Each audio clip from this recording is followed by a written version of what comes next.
Initial impressions, Coach, is the first exhibition. Probably based on the way we've been practicing, probably a little bit what I would have expected. I'm proud of the way they responded when we got down. There really was no panic, which is really good on a young team. And I thought Severe Wheeler came in and changed the dynamic of the game. And, I started 5 guys. Like I try to tell the team, we don't have a starting lineup. I've said this last year, I've said it every year I coach. If you get a team that's got 7, 8, upwards of 9 potential starters, that means you got 7, 8, 9 potential finishers, right? And that's exactly what you want it to become as you grow it. But we got to keep searching for that. But there's a lot of areas where the things that we have not spent a lot of time on, and team basketball has been one of them because we're spending so much time on trying to get them to understand cutting, movement, being ready to shoot, defensive fundamentals in the half court. And it didn't look like it tonight, obviously, but we've got to get way, way better at playing longer stretches, and we will. We've got to get better at rebounding the ball. I mean, there's obviously a big list of things we've got to get better at, but the bottom line is they kept playing hard. We had a lot of deflections. They got more active as the game went on, and there is a ton of room for improvement. You mentioned Severe, of course, that moved Anthony off the ball. Was that a reason for it? Or we move Anthony. We're not Anthony does a lot off the ball. It's not about, this guy's the ball handler, this guy's not. My thing is we need decision makers, right? And part of the standards in the program is to get guys to really move without the ball, be able to play multiple ways offensively, be able to guard multiple people defensively, which we've got to get better in that, especially when it comes to taking away taking away their strengths, because we didn't do a very good job of that on number 4 tonight. We've taken away his strengths, but this is not it. Don't watch this year and say, okay, well, this guy's the main ball handler, or this guy's this, or this guy's that. That's not how we're doing it. And but I say that, and if we don't rebound the ball better, it'll be hard to play 3 guards, right? So but again, it's first night, and it's early, very, very early to play a game like this. I'm glad we've done it, and now we'll get ourselves ready to get better and keep adding what we've got to add and get ready to go play in a very tough environment next week in Charlotte, which I'm looking forward to. As far as Anthony's ability to play within your offense, what you expect him to do, just kind of how did he look tonight? Is what you think, man? He did a good job, but he's got to move better without the ball. But everybody does, right? There was a lot of waiting for it tonight, rather than cutting and creating from that. We're a cerebral spacing team. We're not necessarily a system spacing team. And again, that's a lot of it where we shouldn't be behind in the half court on that, even though we were, but we are going to be behind in the full court. But we've got to do a lot more cutting and movement. Like, we're in the slots, which is a big three-point area for us, but we're standing there waiting for the ball. And when you're waiting for the ball, there's no real ability to penetrate and get downhill the way that we need.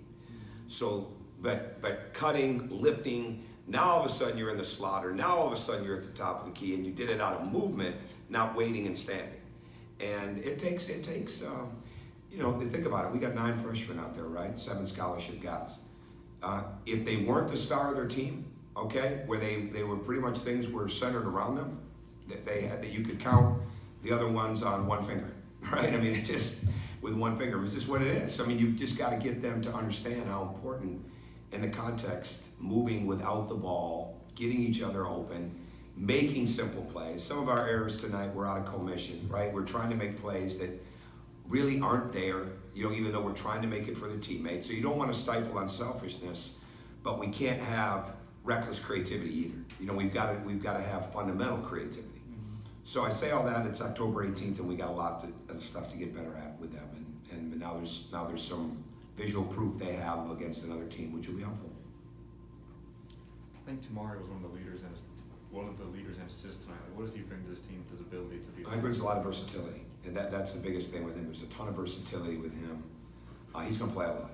I mean, you can count on that. I mean, he is going to play a lot. If somebody had earned a starting spot, I would say he had, right? But bottom line is there's a lot of room for improvement with him too. He's got to be more vocal.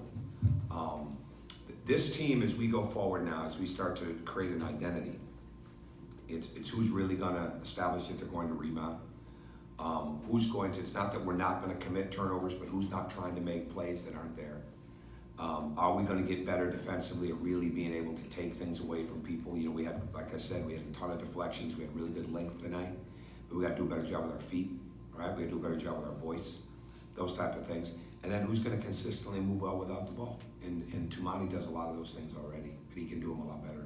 You talk about the importance of the team chemistry and how much can you help with that, and how much of it has to kind of occur organically as far as these guys. Crump was talking about being the leader of. Yeah, I think organic is a good word. It's a good modern day word. Like I said this in the radio show to Scott early on. It's like the chicken or the egg, right? What comes first, the chemistry or the roles, right? And I think right now what we've got to start to do is really get roles established. And I said this to them after practice last night. They will never play basketball again, all right, if they keep going up these levels where they don't have to earn a role. Right? They're not going to be able to go back to high school or prep school. You don't get to go back to AU in the summertime. They have got to earn roles. And then when you want your role to expand, you have to earn that expansion, and that usually comes from doing a lot of extra work, and it usually comes from making your teammates better.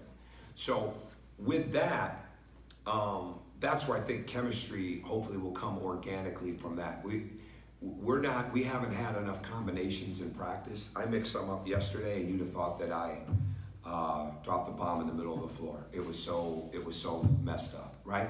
That's part of youth. They've got to keep getting a rhythm of playing together, and it'll come. That'll come. I mean, it just takes time, but it'll come. And we just got to keep. It's not like we got to make a lot of changes. We've got to keep building on what we're trying to do, and then we've got to keep.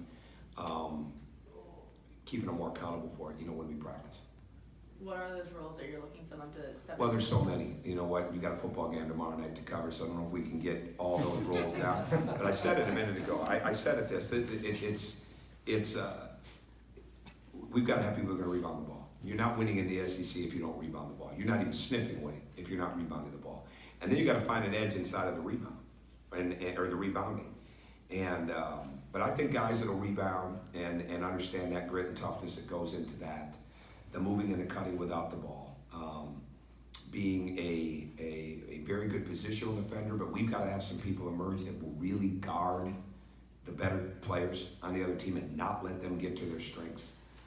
So those roles, we've got to kind of force feed those a little bit and see who's going to emerge, and it could be different people emerging throughout the season. But nobody's role is to come down and be the main operator every time, all right? We need a team of guys that make decisions. And as we continue to learn that, we'll get much better. Anthony said he might have been a little nervous there at the first, and I think he came out, and then you put him back in, and it seemed like he was they're all settled nervous. down. Yeah. And they were all nervous except for Valdosta State. They weren't nervous. But we were giving them easy shots. But I wasn't concerned about that. I mean, I was concerned about who's going to get the time stemmed for us right here, so we can get in the game. Because once we got back in the game, then I felt like we'd be where we needed to be. But somebody needed to stem the tide, and that was Severe, and actually Chris Brown a little bit too. And so, and Monty did a pretty good job with that. So we got some. I think Severe led us in rebounds, right? Yeah. Well, that's the good news tonight. I'm not sure that's the good news the rest of the year, but. It is what it is. We've got. It's gonna be. We have 9 freshmen, 7 scholarship freshmen. I mean, it is gonna take some time for us to get that. You talk about roles. Where do you get Rayshawn? Look like Yeah, we've just got to keep building a lot. I don't have roles yet. I said we got to earn them. We got to keep. That's got to come. I think maybe before the chemistry. Well, what would you like to see him do optimally? Oh, much more consistency. Rebounding, much more consistency. He showed flashes tonight. I think the biggest thing for Ray is he's got to be the same guy every day in practice, and that's the leadership that he's got to bring. Okay, I don't have unrealistic expectations for the verbal leadership right now.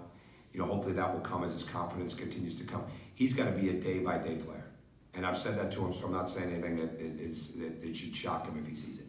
Every day he's got to come in with an enthusiasm, as an energy source, and a guy that's flying around. And because he should be a hard matchup. He should be a very hard matchup no matter where we play him. And that's what he's got to do. But he's got to get much more physical around that basket when the shot goes up. But he's not alone. We got a team of guys that got to get more physical when the shot goes up around basket, to get the rebounds. But there's no reason, if Ray's gonna be productive for us, which is what he's gotta be as a junior, he's gotta do more of that, he's gotta do it more often. And then the role will kinda come from that. Anthony was talking about Jordan and Tyree being his big brothers. Like, how critical is player I didn't know they were related, is that right? They're big brothers? What is that? That's good. Are we all family? We're just all family. That's Go ahead. all, right? How critical is player leadership like that on a team like this where you've got so many freshmen? It's huge, right? And it's an ongoing thing. It's an ongoing thing. A leader is somebody that doesn't have to be playing well to continue to lead and have it not affect them, right? And it's great to be a leader with confidence. It's great to be a leader when you're fresh. You've got to continue to be the same guy when it's not going well for you. That is a definition of leadership in modern day college basketball, right? Like you've got to be able to do that, right? And because that's where the leadership comes. They're looking to say, okay, are you the same guy when it's not going so well for you, right? And I think all in all, where we've got to grow as a team, we have guys that are getting better at helping tell guys things. Well, they got to make sure they're getting better at being told things themselves, and that's where leadership grows. But I mean, those are two guys that are really trying it. Donnell is trying it. He's in a different role than what he's been in. But this is going to have to be, a collective leadership group. I'd like to say, okay, there's that one or two alpha guy that's going to run that locker room, run this team. I'm not sure we're there. But that's where, again, I go back to what Mike said. What comes first, the roles or the chemistry? And the chemistry does become more organic as you grow through that. But you got to go through conflict and different stages to get to that place. So, and we're not there yet, right? It's all part of how you grow inside of an early part of a season. 2 more questions. How have you seen that chemistry between like upperclassmen and freshmen kind of happen this early in the season, and how I think they get along. I think they get along. I think it's like when they understand the value of what you get off defense, when they understand the value of getting a defensive board so we can get our break going, when they understand, what we've got to understand right now, there were 24 opportunities we had that we didn't get to score, right? I mean, last year we averaged 16 opportunities that we didn't get to score, right? We didn't get a chance to score, right? So like, I'm more concerned about that. Like, let's make sure we're all trying to make it simple and better for each other. And then that kind of takes off. And it just takes time. They need rhythm together. We don't have good rhythm. We don't have a good rhythm that comes from playing a lot together. And a lot of it's because the way we've set up the summer, set up the fall, and set up practice. I mean, we have a lot of fundamentals to learn. And the more you play up and down full court, the more those fundamentals don't get understood, right? And then all of a sudden it becomes hodgepodge, it becomes very, very sloppy. And we just got to continue to grow through that. We've got to have a good balance of what our half-court work is, what our fundamental player development work is, and what our full-court work is. That it? Nobody has to ask the last one if they don't have it. We good? That's it. All right, thank you.